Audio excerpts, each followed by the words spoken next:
In this video, we will study about the mechanism of replication. So let me start. Mechanism of replication.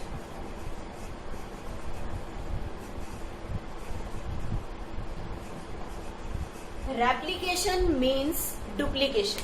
कि एक DNA जब अपनी copy produce करता है उसे हम क्या कहते हैं, रेप्लिकेशन या डुप्लीकेशन कहते हैं. And this replication process takes place in eukaryotes, in nucleus, inside nucleus during S phase of cell cycle. ये हमने 11th क्लास में भी पढ़ा है कि S phase, that is known as the synthetic phase of the cell cycle. उस synthetic phase में nucleus में डीएनए रेप्लिकेशन होता है. That is in the case of the eukaryotic cell. When we talk about the prokaryotic cell, then in this prokaryotic cell the replication takes place in cytoplasm. Why? क्योंकि जब हम prokaryotic cell के genetic material की बात करते हैं तो हमने पढ़ा है कि उसका जो जेनेटिक मटेरियल है that is present in the form of nucleoid. वो न्यूक्लियोइड की फॉर्म में प्रेजेंट होता है और उस न्यूक्लियोइड का जो एग्जिस्टेंस है that is present in cytoplasm due to the absence of nuclear envelope here. So in the prokaryotic cell the replication takes place in the cytoplasm, and in eukaryotic cell the replication takes place in nucleus during the S phase of the cell cycle. इसके बाद हम देखते हैं कि ये जो replication है it is semi discontinuous process. Semi discontinuous process है. लास्ट वीडियो में भी बताया था, यहाँ हम इसे डिटेल में स्टडी करेंगे क्योंकि इसमें जो एक स्ट्रैंड बनता है वो कंप्लीट स्ट्रैंड बनेगा, कंटिन्यूअस होगा, और दूसरा स्ट्रैंड शॉर्ट सेगमेंट्स में बनेगा, इसलिए उसे सेमी डिसकंटिन्यूअस प्रोसेस का नाम दिया जाता है. तो यहाँ हम दो टर्म लिख सकते हैं, सेमी डिसकंटिन्यूअस जो हम अभी रेप्लिकेशन में पढ़ेंगे, और सेमी कंजर्वेटिव जो हम पीछे वीडियो में पढ़कर आए हैं, सेमी कंजर्वेटिव नेचर, जिसमें एक स्ट्रैंड पेरेंटल और एक न्यूली सिंथेसाइज्ड स्ट्रैंड प्रेजेंट होता है. This is replication is multi step process. काफी सारे स्टेप्स हैं इसमें, इसलिए इसे एक मल्टी स्टेप प्रोसेस कहा जाता है. तो अब हम इसमें डिफरेंट स्टेप्स के प्रोसेस को स्टार्ट करते हैं कि कौन कौन से different steps. First step is origin of replication.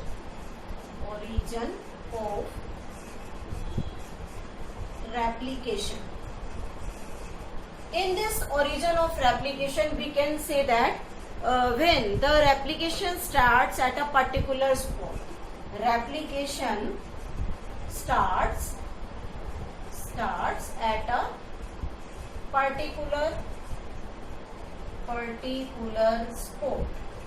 And this particular spot is known as ORI, or you can say it the origin of replication.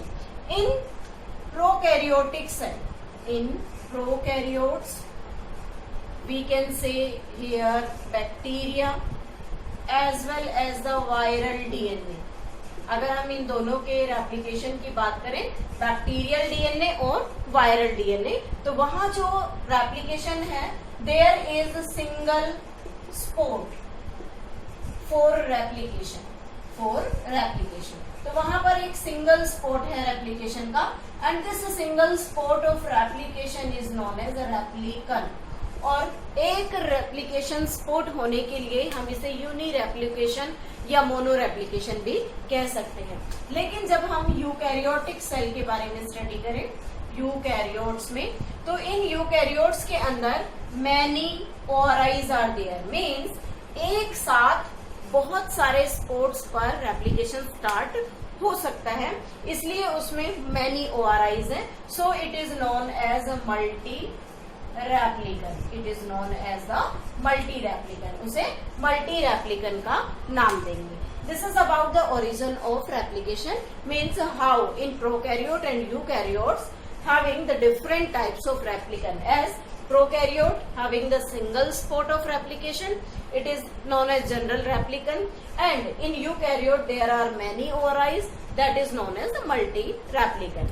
Next step, second step is activation of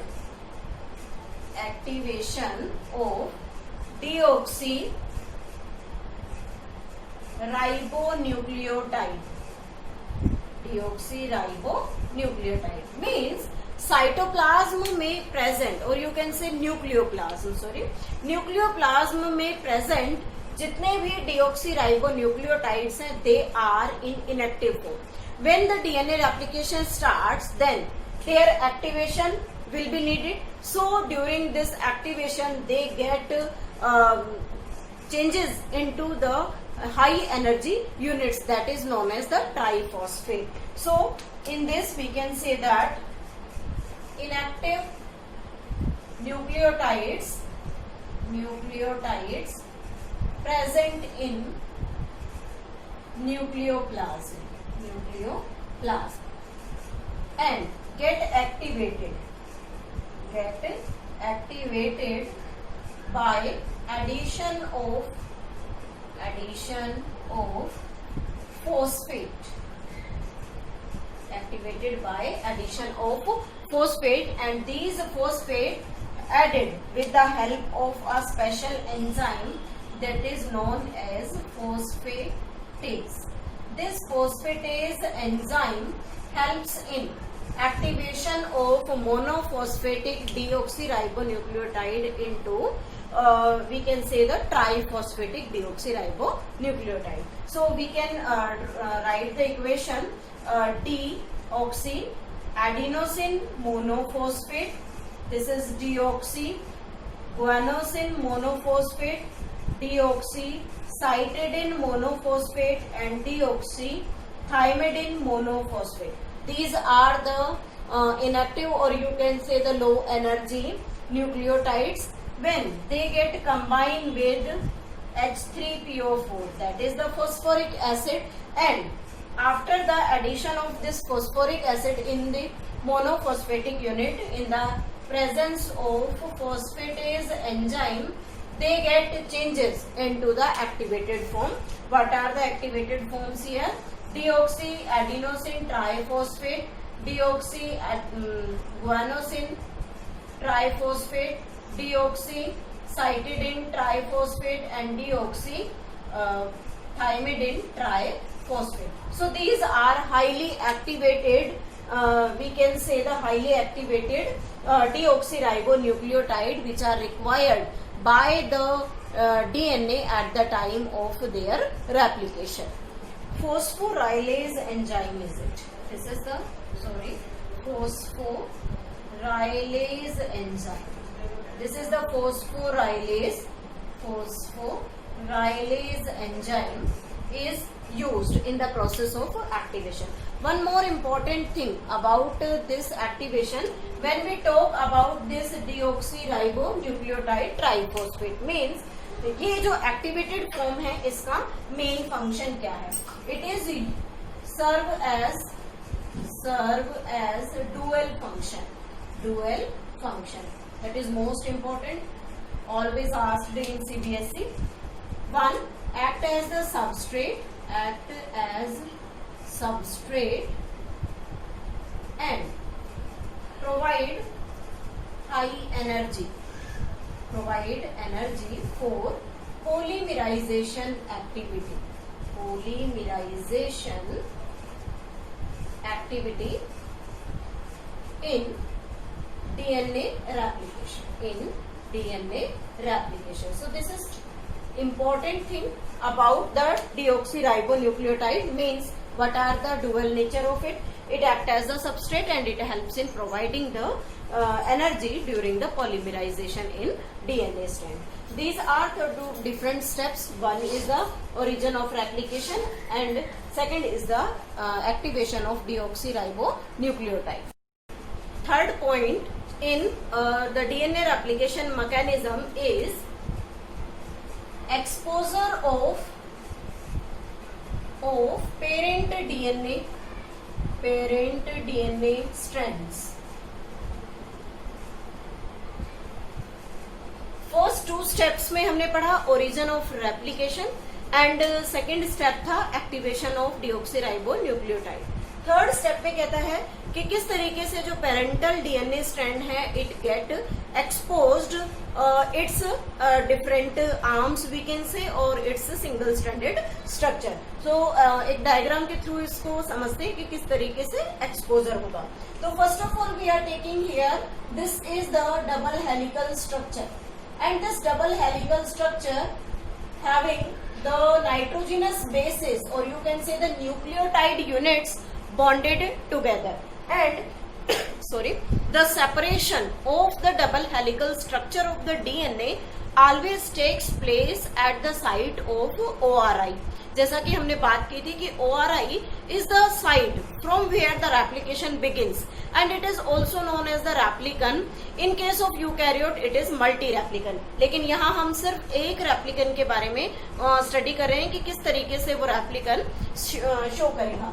तो हम यहाँ पर show कर रहे हैं कि ये जो डीएनए स्ट्रैंड था इसके डीएनए स्ट्रैंड के बीच में न्यूक्लियोटाइड्स के बीच में जितने भी हाइड्रोजन बॉन्ड्स बने हुए थे eight the site of ORI they get broken. सभी ओआरआई द हाइड्रोजन बॉन्ड जितने भी हाइड्रोजन बॉन्ड यहाँ प्रेजेंट थे वो हाइड्रोजन बॉन्ड ब्रेक हो गए। तो ये साइट जहां से ये रेप्लिकेशन की फोर्क बनी है इसे हम क्या कहेंगे ओआरआई मीन्स वो स्पॉट जहां से रेप्लिकेशन स्टार्ट होगा। सेकेंड थिंग उससे नीचे का जो स्ट्रैंड है जिसके पास एक इंफॉर्मेशन है वो क्या करता है अपने हाइड्रोजन बॉन्ड ब्रेक कर देता है और इस हाइड्रोजन बॉन्ड को ब्रेक करने के लिए कौन सा एंजाइम चाहिए ये हमने पीछे भी स्टडी किया था that is the helicase enzyme. Helicase enzyme this helicase enzyme cause the unwinding of the DNA double helix. इस डीएनए डबल हेलिक्स को इस हेलिकेज एंजाइम ने ब्रेक कर दिया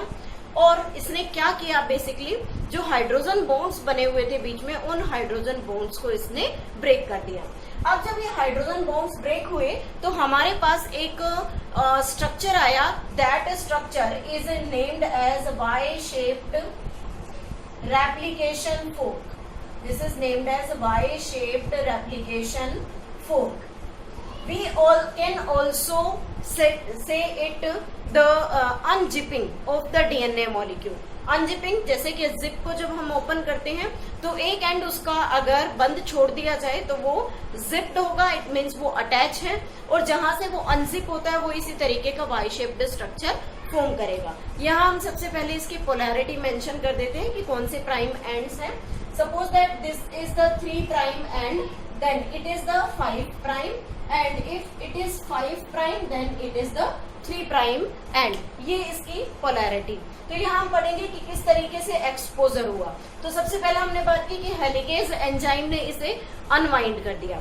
अब हमने पीछे भी पढ़ा था कि जब इसकी अनवाइंडिंग होती है तो इस डीएनए डबल हेलिक्स में टेंशन होती है जो क्या करता है कि अगर डीएनए को फ्री छोड़ दिया जाए तो इट विल कोइल अगेन वो वापस से लिपट जाएगा। तो इसके कोइलिंग के टेंशन को रिवेल करने के लिए there is the special type of enzyme which are working at the site of ORI to reveal the tension. This is known as the topoisomerase. Topoisomerase topoisomerase helps in revealing the tension created between the unwinding of the DNA double helix। इसी के साथ साथ इस replication fork को stable बनाने के लिए यहाँ पर कुछ स्पेशल प्रोटीन मॉलिक्यूल्स हैं जो इसकी स्टेबिलिटी को मेंटेन करते हैं and these substances are known as SSBP। This SSBP stands for SSBP means single stranded binding protein। Single stranded binding protein means जब हम इस डीएनए स्ट्रैंड को अनवाइंड कर रहे हैं तो उस अनवाइंडिंग में और जैसे ही ये अनवाइंडिंग हुआ तो जो अनवाइंडिंग होने के साथ साथ दोनों स्ट्रैंड अब सिंगल स्ट्रैंडेड है, तो इसलिए इसे कहा गया सिंगल स्ट्रैंडेड बाइंडिंग प्रोटीन, कि सिंगल स्ट्रैंडेड बाइंडिंग प्रोटीन को एक प्रॉपर स्टेबिलिटी प्रोवाइड करने का काम एसएसबीपी करेगा। इसी के साथ जब हम यहाँ ट्रोपोआइसोमेरेज पढ़ रहे हैं तो हमने लास्ट वीडियो में स्टडी किया था कि that topoisomerase act in the eukaryotic cell, but in the prokaryotic cell there is the separate enzyme that is named as gyrase, which helps in controlling the functioning of this topoisomerase, or we can say helps in revealing the tension created between the unwinding DNA double helix. Next हम बात करते हैं कि इस exposure में mainly Y shaped replication fork बना, उसके बाद नेक्स्ट स्टेप आता है फोर्थ, फॉर्मेशन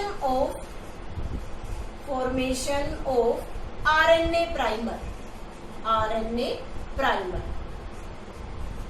आरएनए प्राइमर अब यहाँ क्या काम करेगा, देखिए कि जब हम यहाँ डीएनए की बात करें और डीएनए अनकोइल हो गया तो उस टाइम ये सिंगल स्ट्रैंडेड डीएनए की तरह काम कर रहा है।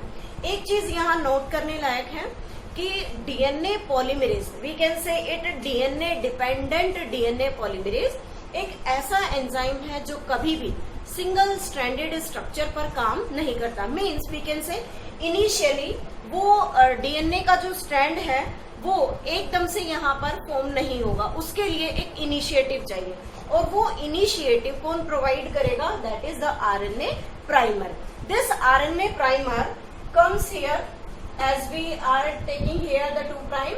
और एक चीज हमेशा ध्यान रखना कि जो न्यू सिंथेसिस होता है, न्यू सिंथेसिस ऑफ डीएनए का जो नया स्ट्रैंड बनता है उसकी डायरेक्शन हमेशा 5' से 3' एंड की तरफ होती है, 5' से 3'। इट मीन्स ये जो है ये नया सिंथेसिस है, तो इसके लिए जो टेम्पलेट होगा, टेम्पलेट मीन्स जिसके अगेंस्ट डीएनए की फॉर्मेशन होगी, उस टेम्पलेट की डायरेक्शन 3' से 5' होनी चाहिए। तो यहाँ पर दोनों ही टेम्पलेट होंगे, दोनों टेम्पलेट मीन्स दोनों स्ट्रैंड क्या करेंगे, अपने पैरेलल न्यू सिंथेसिस करेंगे, बट जो टेम्पलेट 3' टू 5' एंड पर होगा उसमें जो नया सिंथेसिस होगा उसका जो प्राइम एंड होगा वो हमेशा 5' टू 3' एंड में प्रेजेंट होगा। इस चीज का आपको बेसिकली ध्यान रखना है। तो यहाँ से जब स्टार्टिंग होगी तो यहाँ पर एक शॉर्ट न्यूक्लियोटाइड का बेस पेयर ऐड होगा। This is, we are saying it RNA primer, and this RNA primer is joined with the help of RNA primase enzyme.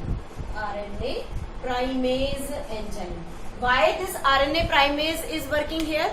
Because without this RNA primase, DNA polymerase cannot work on the single stranded DNA. So this RNA primer first joined, and the polarity, this is the 3' on the parent strand, so the new synthesis is at the 5' end.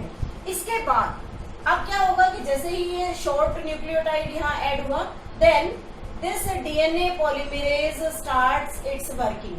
यहाँ पर अब ये DNA polymerase enzyme add होगा and it start continuous synthesis of the DNA strand hair.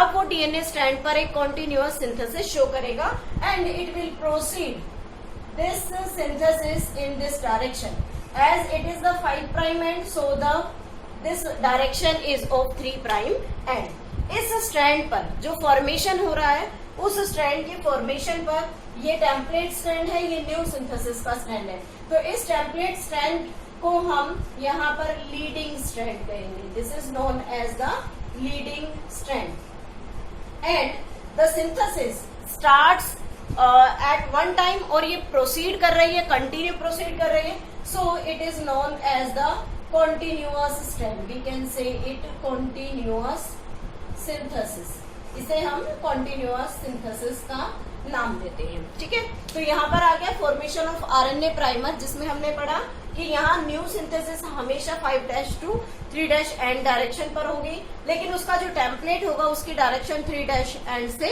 5' and की तरफ होगी। और इसकी सिंथेसिस में सबसे पहले यहाँ एक 4 to 20 न्यूक्लियोटाइड बेस का एक आरएनए प्राइमर ऐड होगा, उसके बाद डीएनए पॉलीमरेज अपनी फंक्शनिंग स्टार्ट करेगा। जैसे ही डीएनए पॉलीमरेज ऐड होगा, it will continue forms the base pairs against the parent DNA strand present in the main molecule। तो उसी मॉलिक्यूल के अगेंस्ट वो न्यू सिंथेसिस करेगा। टेम्पलेट स्ट्रैंड जिसके ऊपर एक कॉन्टिन्यूअस सिंथेसिस हो रहा है, that synthesis is known as continuous and the strand is known as the leading strand. Next we are study about the lagging strand और we can say the Okazaki. Fourth point or we can say fifth point is base pairing rule. Base pairing. In this base pairing rule what will happen?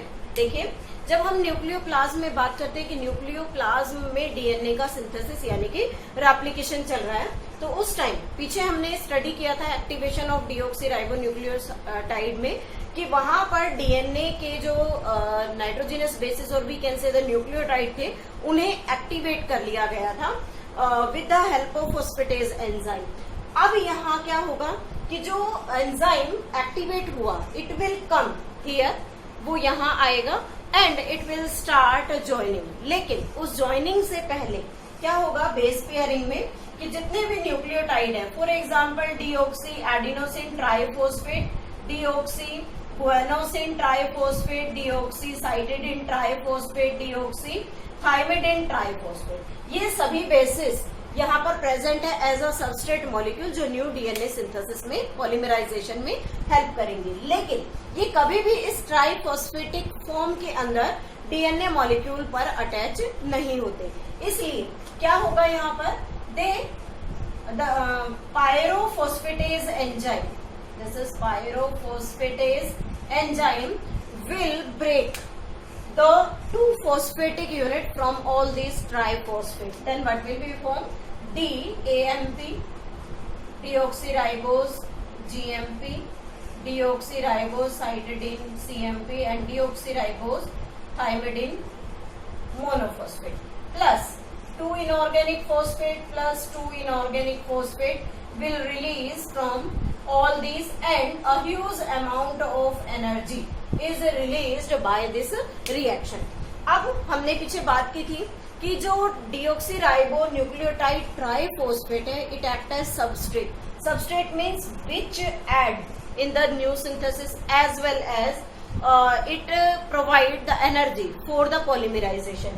As the energy liberated here by the breaking of triphosphate into the monophosphate, this energy is used in this polymerization reaction. तो यहाँ पर जो monophosphatic unit बनी है, this monophosphatic unit starts adding here.